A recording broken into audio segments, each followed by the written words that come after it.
honestly, why don't Republicans like childcare? So we're going to work on that, but also a few other matters that the state Senate has been working on this week. So we're so thankful that Kelda Royce is with us. But Emily and Aaron, I'm going to start with you folks from a Motherhood for Good standpoint. It has been a major uh, bone of contention that the Child Care Counts program has been lingering like this without Republican support. They've just wanted to kill it entirely. And Governor Evers last week reallocated some unspent pandemic relief funds to keep the program going until early 2025. Aaron, what were your own thoughts on hearing the good news side of that equation? Huge relief. Mm-hmm. Huge relief, and keep on the admiration of Tony Evers, right? Who was able to win faced with, maybe an unsurprising, for those of us who were following the story the whole time, an unsurprising result in terms of Republicans not coming through to support the communities they represent.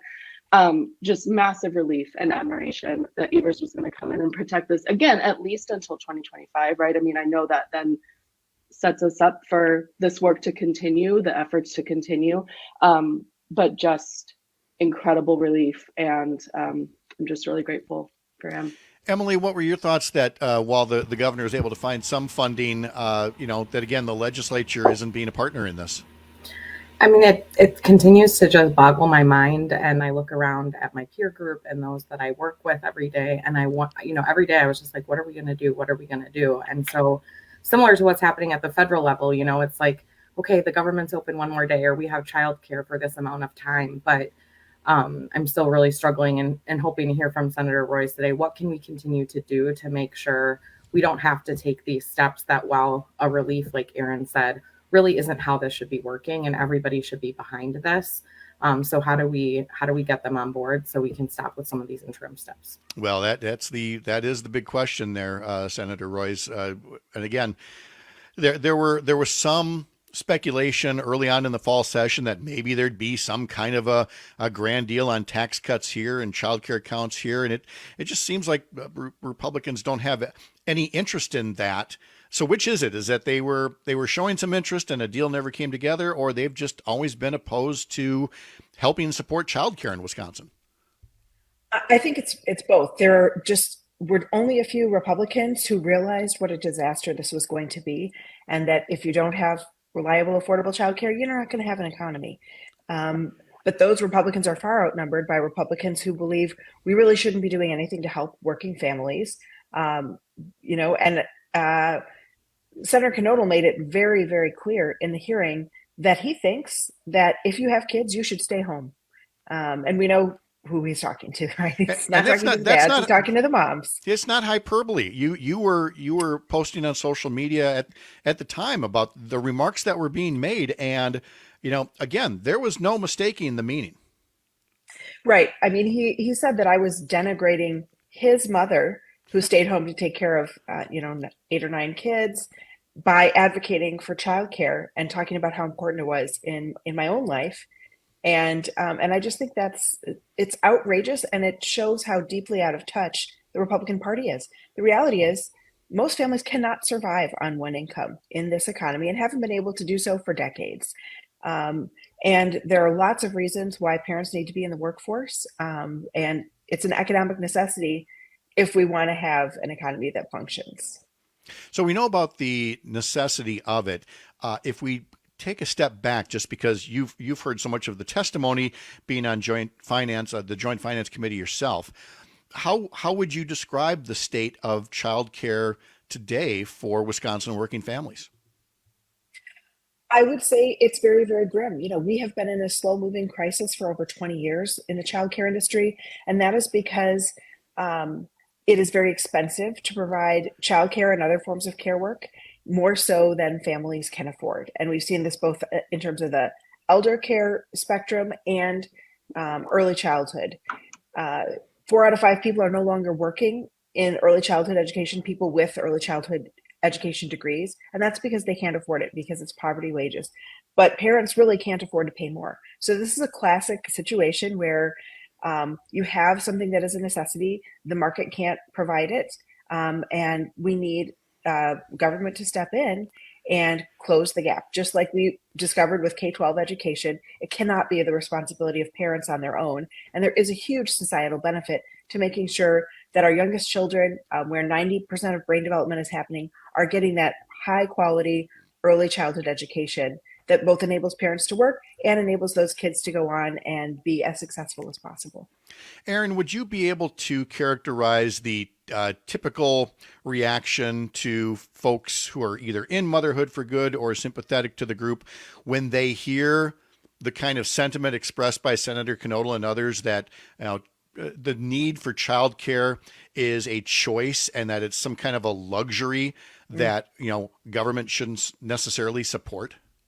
Yeah, I mean, I think Senator Royce characterized it perfectly. It's outrageous. It's outraging also. To one, like Senator Royce said, it's not always a choice. It's simply a matter of survival for both parents to be working, assuming there are two parents also. In a single parent household, what's the solution here?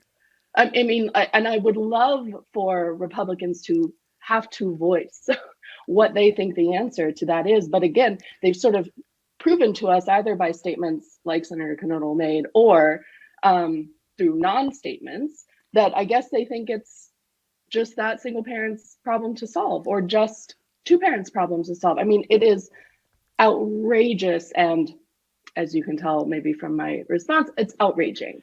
I understand that entirely because, again, these are folks who are saying, well, for single moms, and there used to be, AFDC and food stamps and welfare. And there was this mentality of, well, everybody should have to work to get welfare.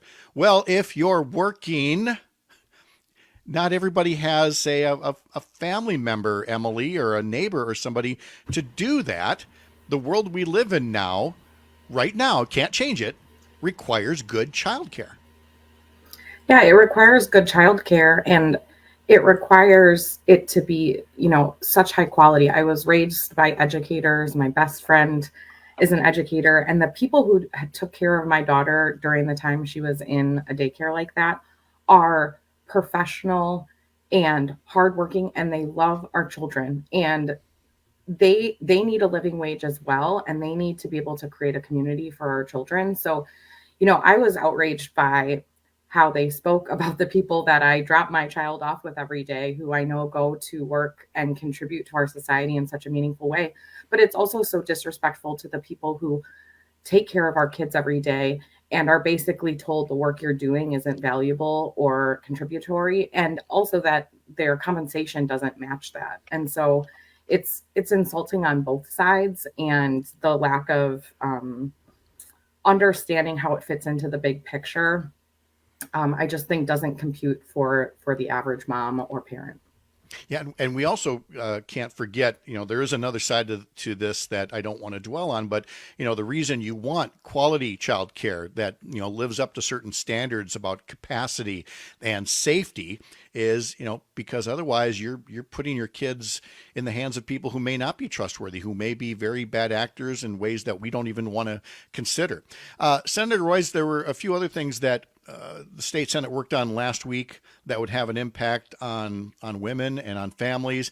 One was some kind of a funding bill for crisis pregnancy centers. And we talked to Dr. Lyerly about this in the last hour, about how, these so-called crisis pregnancy centers are not what they appear to be. Can you tell us a bit more about the bill? And again, I wouldn't dare ask you to speak for Republicans, but what is the line of thinking? Why have a bill to support these centers that don't do what they purport to do? Sure. Well, crisis pregnancy centers are essentially anti-choice disinformation operations. Their goal is to target vulnerable women, oftentimes young women or low-income women. They target communities of color to try to bring them in when they're pregnant and to give them false information. They falsely link abortion to breast cancer or other health risks. They say that abortion can make you infertile. I mean, all these things that are just simply not true. And they do that with the intent to both dissuade women from getting abortions, but also to delay women from actually accessing care. They use deceptive keywords so that if you search for abortion clinic or what are my options during pregnancy, that you'll get shunted to these false clinics. And then they design their logos and they locate themselves in places often next to or adjacent to legitimate healthcare providers that offer abortion services. So these are lying liars whose goal is to force women into continuing their pregnancies, and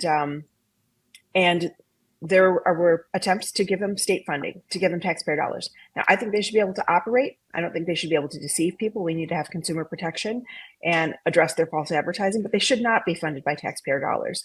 And some of these organizations actually funnel young women into evangelical and Christian adoption networks. So they promise them you can have a safe place to live, but you have to give up your baby for adoption. And so the companion bill to this was one that would force the Department of Children and Families to give public grants to organizations that facilitate adoption as well.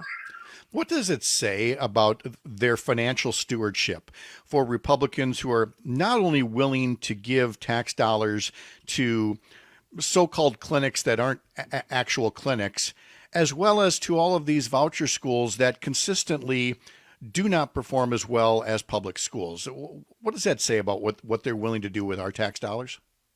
It says that they are fiscally irresponsible and they want to fund religious conservative movements and organizations. The Republican Party, in a nutshell, they're doubling down on abortion bans. They want to force you to have a child. They're unwilling to provide any postpartum medical care. They don't want to expand Medicaid. They don't want to have any childcare available, but they do want to force you to go to crisis pregnancy centers and say, oh, this is where you can get your medical care, even though they don't have medical professionals on staff. And then we're going to defund public schools so that your children can't get the educational opportunities they deserve, but you can go to a private religious school and we'll drain the public coffers for that purpose. It's incredibly cynical and frankly un-American, and it's it's what the Republican Party has been doing for decades. I'm going to ask forgiveness from Aaron and Emily. We've got time for one question, and I've got to get in one other political question while I've got you here, Senator Royce, and that's because Senate Republicans last week, the nice way of putting it is they failed to confirm or turn down the nomination of 8 of Governor Evers' appointees. But what it really means is they fired these people for no reason from various positions. And I'm still not sure that there was any kind of a trigger for this, but Senator, how would you characterize what Republican senators did last week to the governor's appointees? They fired them. And we have to remember that these are citizen volunteers who step forward to serve their community, serving on boards and commissions. There's an OBGYN that heads up the medical examining board. That's the board that keeps us safe from bad doctors.